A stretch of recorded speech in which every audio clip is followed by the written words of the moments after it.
Welcome back to another Explainer. Today, we're diving deep into a truly chilling mystery. And I gotta tell you, it starts with an absolutely devastating car crash. Picture this: a dark, isolated mountain road, 4 missing friends, and a totally impossible confession. We're gonna explore just how complex the human mind can really be. I mean, how exactly does our own memory end up committing the ultimate deception against us? Let's unravel this unbelievable story piece by piece and see what really went down that night. Okay, let's start right at the center of the storm with this haunting confession from a woman named Alison Reed. Right after a fatal car accident in the mountains, Alison wakes up in a hospital bed, and the very first thing she does, she openly admits to the police that she murdered her co-worker, Emily. She lays it all out, saying that after the crash, Emily suddenly attacked her, and in a desperate life-or-death act of self-defense, she grabbed a rock and struck her. On the surface, you'd look at this and think, well, that's it. It's a straightforward open and shut case, right? But hold on a second, because we have to ask, what actually happens when a confessed killer's story is completely contradicted by the physical evidence? Usually, when someone voluntarily takes the blame for a murder, the police breathe a massive sigh of relief. Case closed. But in this specific instance, Alison's confession threw investigators into the darkest, most confusing maze you could possibly imagine. We're gonna peel back the layers of this investigation today, because as you'll see, a seemingly clear case of self-defense morphed into something utterly impossible. Let's ground ourselves in the immediate aftermath, just to understand how chaotic those first 48 hours were for the lead detective, Daniel Morris. At 1:16 a.m., police arrive at the scene. They find a car at the bottom of a 30-foot ravine. There's blood, there's broken glass, but there isn't a single person inside. It's totally empty. The next morning, a massive search turns up absolutely no trace of the 4 passengers. It isn't until the night of the second day that they finally find Alison, barefoot, bleeding, and covered in mud near this isolated gas station. When Detective Daniel sits down to interrogate a severely injured Alison at the hospital, she recounts a horrifying sequence of events. She tells him that her brother Jack and their friend Nathan had both died in the crash. But Emily, she says, was still alive. According to Alison, Emily had basically gone completely mad, determined to make sure no one survived the night. When Emily lunged at her, Alison claims she grabbed a nearby rock and struck Emily down, purely to stay alive. Section 1. The CCTV contradiction. The footage that changed everything. So based on Alison's harrowing description, police head back up the mountain, and incredibly, they actually find bloodstains, some hair, and a torn scarf right next to a large rock, exactly where Alison said the fight happened. It looked like she was telling the absolute truth. But exactly 3 weeks later, a piece of evidence surfaces that flips the entire investigation 180 degrees. Now here's where things get completely wild. Consider this massive, glaring contradiction. Police managed to recover CCTV footage from an old traffic camera at the base of the mountain. In the footage from that exact night, at 1:42 a.m., which is 11 minutes after the supposed murder, Alison and Emily are seen walking down the road together. Emily is perfectly fine. Nobody's attacking anyone. In fact, they're walking hand in hand, peacefully. Before they part ways, Emily even leans in and whispers something into Alison's ear. I mean, this completely obliterated Alison's sworn statement.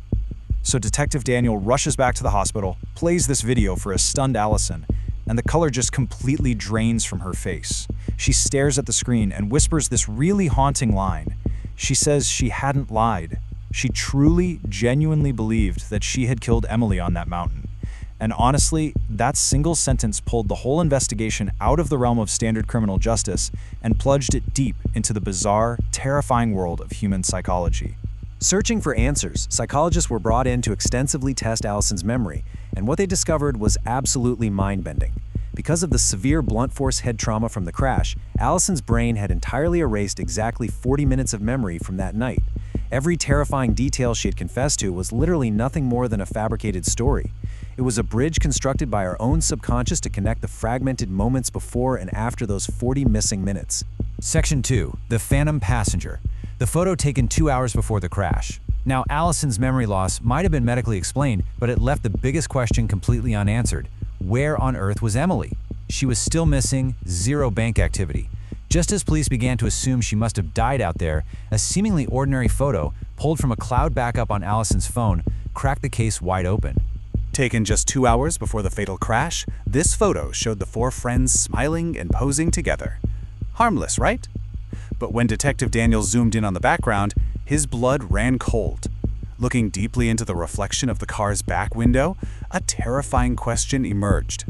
Standing right there in the reflection was someone else, a fifth person, someone absolutely nobody had ever mentioned being with them that night. Forensic metadata experts were brought in immediately to verify the image, and they confirmed there was zero digital manipulation. No Photoshop here. There was, without a doubt, a fifth person present. Now, the reflection didn't capture a face, but it did show an unidentified man's hand resting on the car. And on his wrist was a highly distinctive black watch, a completely unknown presence lurking right in the background of their final moments together. Digging deeper, investigators extracted old, deleted data from Jack's phone and found this incredibly ominous voicemail. Jack had left it for Nathan, saying, "He's coming with us, but don't tell Allison." This meant everyone in that car, except for Allison, knew exactly who this fifth passenger was. And when police finally showed Allison the enhanced photo of the hand in the watch, a buried childhood memory sparked. She instantly recognized the man. Section 3. The 18-Year Secret. A ghost from the past returns. Police searched Allison's father's old estate and found a matching photograph. The man with the watch was Richard Vale. Richard was her father's former business partner who had completely vanished into thin air 18 years ago, right after accusing her father of massive financial fraud. The haunting question here was, why would a man missing for nearly 2 decades suddenly reappear in their car?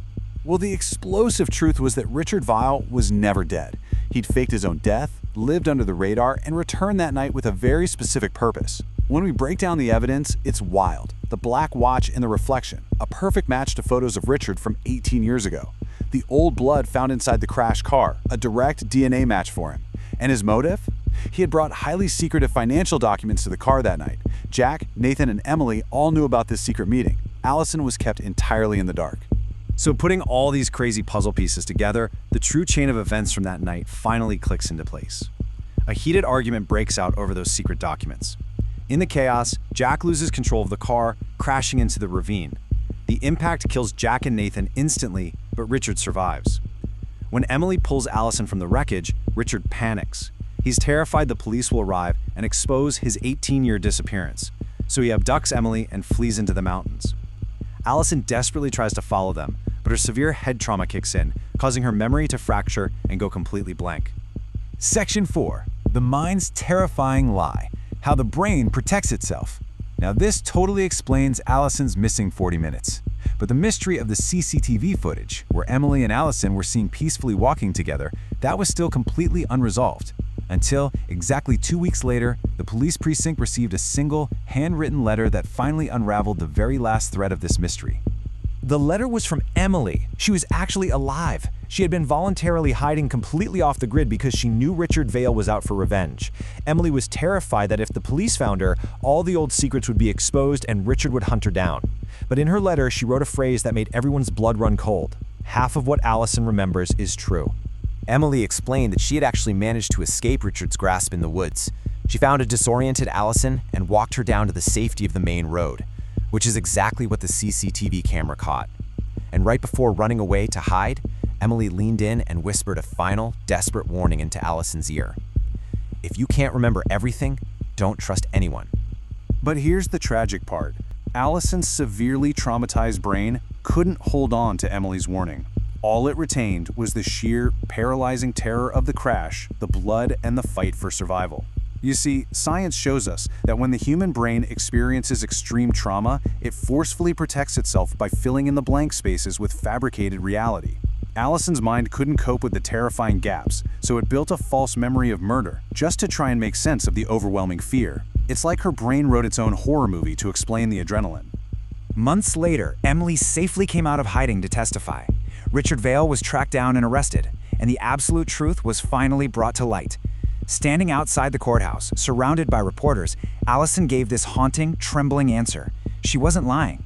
She genuinely believed the terrifying fabrication her own brain had hardwired into her consciousness. Ultimately, what you should take away from today's explainer is a profound and frankly terrifying realization about the human mind. Sometimes our greatest enemy isn't out there in the dark. Sometimes our own brain teaches us the most dangerous lie of all and literally forces us to accept it as the absolute truth, just as Allison did.